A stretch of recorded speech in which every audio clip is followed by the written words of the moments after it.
بسم الله الرحمن الرحيم والصلاة والسلام على أشرف المرسلين سيدنا محمد وعلى آله وصحبه أجمعين ونعوذ بالله من شرور أنفسنا ومن سيئات أعمالنا من يهد الله فهو المهتد ومن يضلل فلن تجد له وليا مرشدا ونشهد أن لا إله إلا الله وحده لا شريك له ونشهد أن محمدا عبده ورسوله. أيتها الأخوات أيها الإخوة، أحييكم بتحية الإسلام، تحية من عند الله مباركة طيبة. السلام عليكم ورحمة الله وبركاته.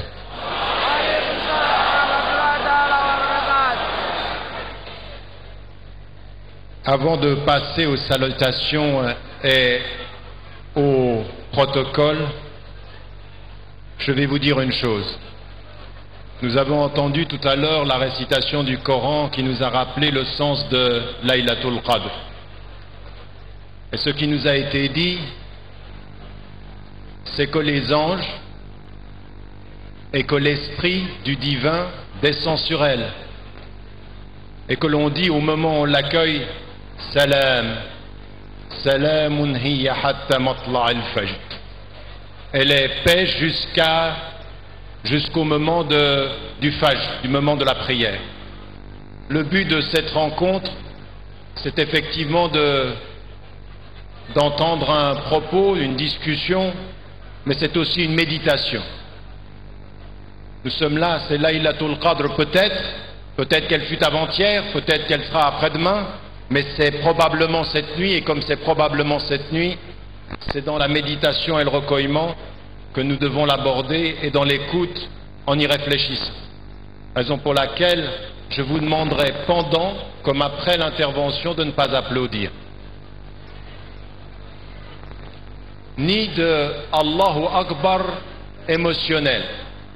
Si vous entendez quelque chose qui vous plaît, vous dites Allahu Akbar à l'intérieur et vous le gardez. Si vous entendez quelque chose qui vous déplaît, vous dites Alhamdulillah ala kulli hal et vous le gardez.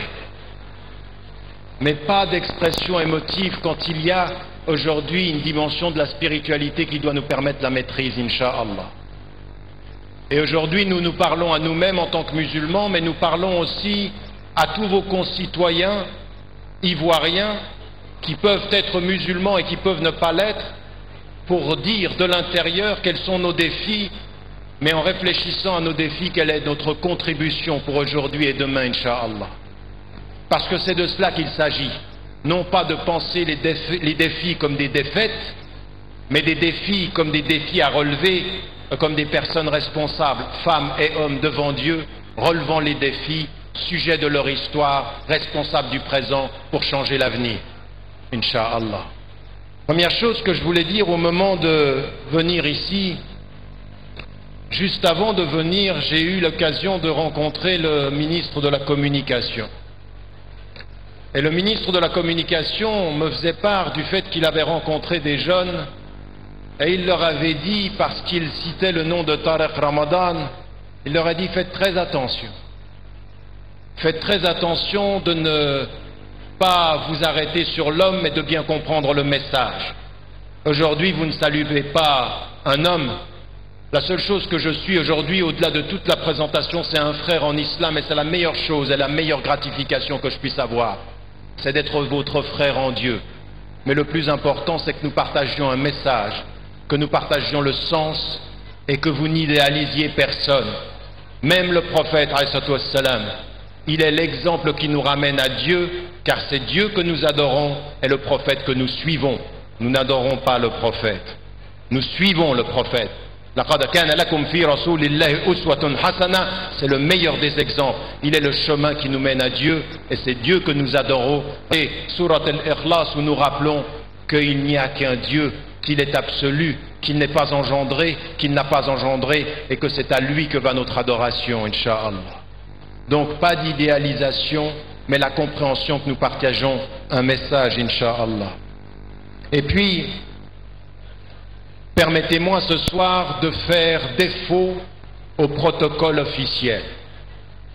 Et en cette nuit du destin, je vais m'arrêter au protocole du cœur, le seul que je connaisse pleinement cette soirée du destin.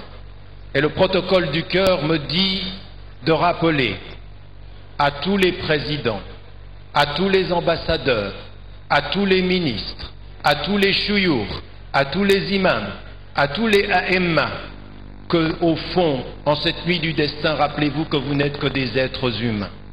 Et que la mort viendra pour vous comme elle viendra pour tout le monde. Que nous sommes tous égaux devant la mort et que nous sommes tous égaux devant Dieu.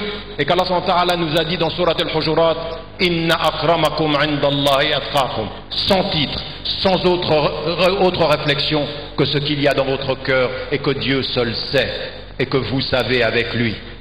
Donc le protocole du cœur me dit de vous rappeler, وَلَقَدْ قَرَّمْنَا بَنِي آدَمَ, nous avons donné la dignité aux êtres humains, à tous les musulmans, la dignité d'être humain et de porter un message, à tous les non-musulmans, la dignité d'être être humain, et en cela nous vous respectons, et en cela nous dialoguons, et en cela notre cœur est ouvert.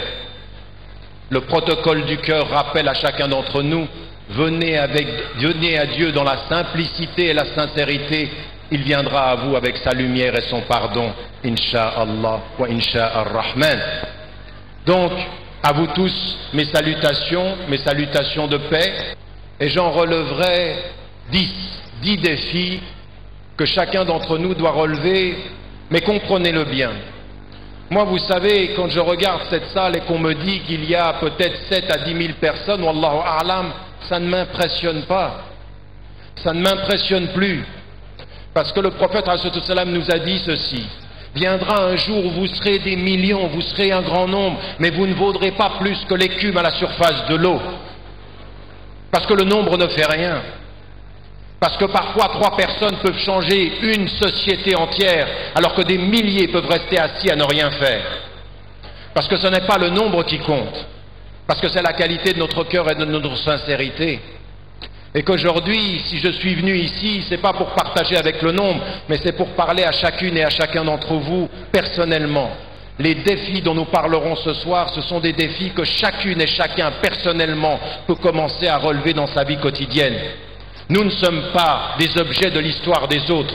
Nous devons, en tant que musulmans, être les sujets de notre histoire.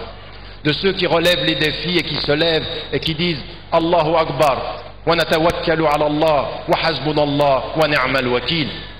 Allah subhanahu wa ta'ala est le meilleur des maîtres et que c'est à lui que nous nous en remettons. Inch'Allah, sur le côté droit, si vous pouviez faire un peu silence. C'est sur mon côté droit, c'est sur votre côté gauche. Inch'Allah. Chers frères et chères sœurs,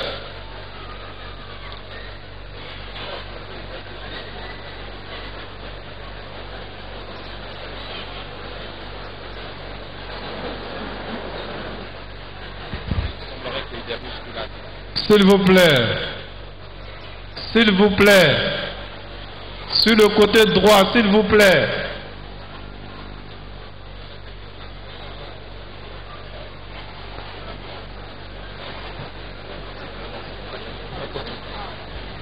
Bien. Continuons. Inch'Allah, on va réussir à calmer les choses. Continuons. Et rappelons-nous simplement une chose. Aujourd'hui, si vous écoutez ce qui se dit dans le monde occidental, en Asie, mais également en Afrique, l'image de l'islam est une image qui est ternie. Les perceptions sont très négatives. Et les perceptions sont négatives parce que ce dont on parle aujourd'hui quand on parle de l'islam, c'est non pas simplement après le 11 septembre, mais depuis longtemps déjà, la dimension de la violence, avec des termes qui sont utilisés comme le djihad, comme le qital, et l'image générale est négative. Et ça, c'est une réalité que nous avons tous les jours. Ajoutez à cela, ce qu'on nous dit, c'est qu'il y a en islam la réalité de beaucoup de discrimination, et en particulier à l'endroit des femmes et des personnes qui peuvent être les personnes pauvres. Beaucoup de critiques sont faites vis-à-vis des musulmans et de l'islam à ce sujet. Ajoutez à cela qu'on ajoute encore que l'islam, par les musulmans d'aujourd'hui, ne contribue pas beaucoup à l'évolution scientifique. ne contribue